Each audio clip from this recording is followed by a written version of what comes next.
Hi everyone. I thought we'd try a practice today on therapeutic knees. So for today's practice, we'll be working on keeping the knees in alignment. Again, Phineas and Ivory may be walking in and out of frame, as they do. All right, so bringing the knees into neutral alignment. Remember, what we're talking about is bringing the patella, that's the kneecap, in alignment with the second toe. That's the one next to the big toe. So when you look down, if you're sitting or standing, either way, when you look down, you should be able to see the middle of the kneecap aligned with the second toe. Now, many of us have a natural external rotation either at the knee or at the hip, and tight hip muscles might also contribute to that. So let's get started. Let's just come up into standing to begin with. So any way that you can come up into standing, that's safe. When you look down at your feet, you should be able to see your knees, and your knees, again, always aligned with that second toe. So come into that neutral alignment, then rock the pelvis under a few times to get used to the feeling of a neutral spine. So our spines usually have a little bit excessive lordotic curve. So drop the tailbone down, pull the shoulders back. So we're going to rock towards the balls of the feet and then back to the instep. So that's the inner part of the foot, the part that usually has a curve there. So we're aligning over the top of that instep. That's about where our body weight should align. So we rocked a little bit forward, but the tailbone down. Remember, you should be able to feel the balls of the feet pressing down. I'm going to protect the knees today. So from here, once you've practiced that, let's try lifting one foot up. So we're trying to prevent too much side-to-side motion.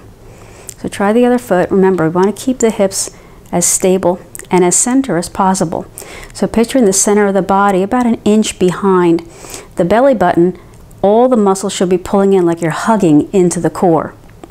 From there, let's take the feet out wider, turn the knees out. Once again, when you bend the knees, track that the knees are going over that second toe. So you may have to like externally rotate the thigh bones. Again, drop the tailbone so that you're not like sticking your hips back and down. Sit down, check on that alignment. You may be able to see your toes, maybe not. But if you tip a little forward or back, once again, rock to the center of the foot, just at the back of the ball of the foot. Maybe lift the arms up, align the head, and soften the shoulders down. So when we're standing in neutral alignment, notice where your body weight lands. So we could stay in this goddess pose, which is a very strengthening pose, for a very long time to learn how we stand. So normally when we're standing, we tend to shift and sort of fall to one side, tip forward or tip back, and it puts a lot of stress on the spine because the muscles of the hips might become out of alignment. So let's turn the body to one side, and we turn, notice that I'm really turning my hips as well. Let's leave the arms out of it for now. Just notice that the hips are trying to turn as much as possible to this one side as possible. Same as always, knee to second toe. See, my knee had kind of fallen out to the side there. So my muscles are always hugging into the bones. So we're containing all this muscular energy. So really, yoga is not just about stretching everything as much as possible. Try the other side. So turn the feet. So today is just about alignment. So turn the feet, check that the knees align with the second toe, energetically hug the muscles in. Remember, hips always as square as possible. So the work here is the energy it takes to turn the hips. Notice if I kind of let go, the hips just sort of sag to one side or the other. That's my natural holding pattern. We want to break those patterns therapeutically by aligning and stacking the bones one on top of each other, keeping a nice space, like a space in the knee in this instance. So from here, let's come down. I'm going to come down, and I don't have a strap here, but I want to show you what we're going to do with the legs this week. We're going to take a strap and kind of wake up the bottom of the foot, and then once we have that, then we'll practice straightening the leg.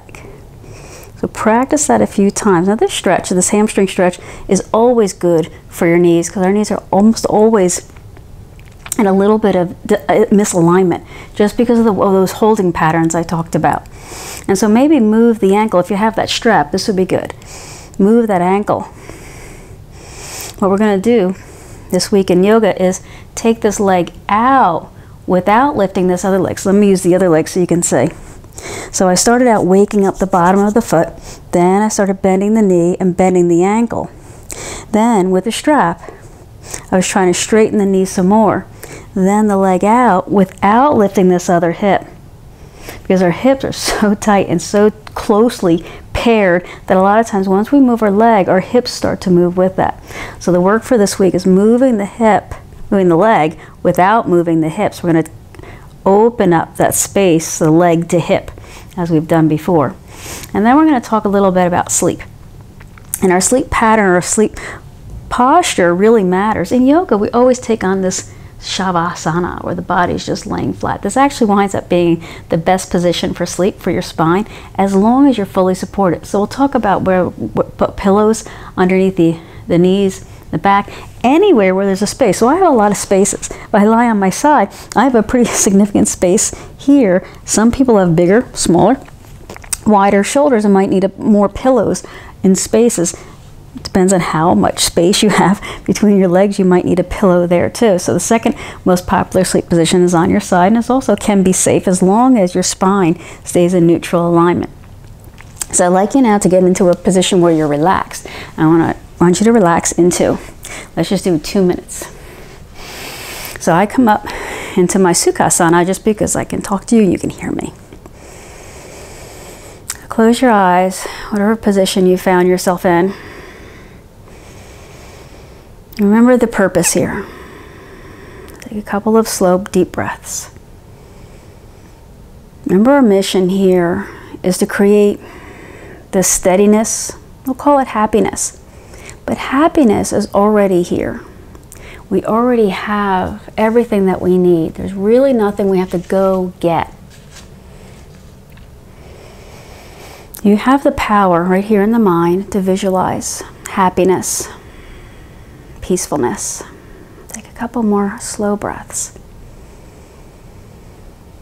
So whatever you're lying on, whatever your position is, sink into that. Never keep your spine open. So all of the pillows and all these postures are just meant to open the central channel of transformative energy.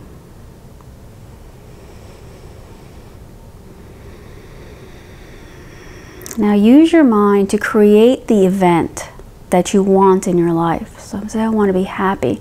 I want to be relaxed on a beach. See, hear, feel, smell and touch. Maybe even taste. Maybe I just want to envision myself happy. I have a smile on my face. My mind feels, I don't know, relaxed and carefree. I have no pressure, no tension. Now let the breath settle down. Give yourself 20 seconds of stillness.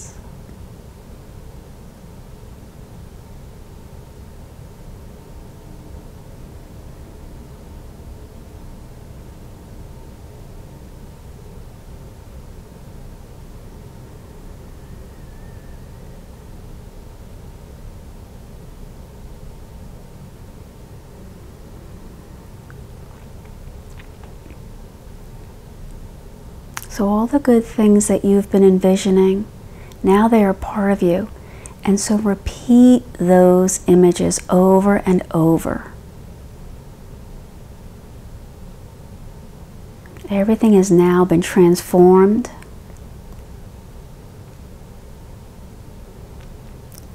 You're already free. Celebrate that feeling of freedom. Come up. So come back up into Sukhasana with me here. And just notice the feeling, just in this 3 or 4 minutes we've done here together, that the mind and the body have come together. And bring our palms together and touch the heart as a way of connecting. Thank you for practicing with me today. Namaste.